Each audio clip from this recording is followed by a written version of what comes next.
But firstly, I want to say sorry. And I'm sorry for the things we simply didn't get right, and also sorry for the way that this matter has been handled. Στην πρώτη του δημόσια τοποθέτηση μετά τη δημοσίευση της έκθεσης για το σκάνδαλο των κορονοπάρτι, ο Βρετανός Πρωθυπουργός απολογήθηκε, αλλά δεν έδειξε διατεθειμένος να παραιτηθεί. I, of course, accept Sue Gray's general findings in full. And I want to say to the people of this country, I know what the issue is. Yes, Mr. Speaker, yes, yes.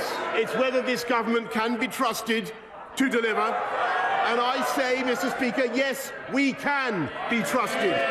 Yes, we can be trusted to deliver. There can be no doubt that the Prime Minister himself is now subject to criminal investigation. He's insulted the public's intelligence. And now he's finally fallen back on his usual excuse. It's everybody's fault but his.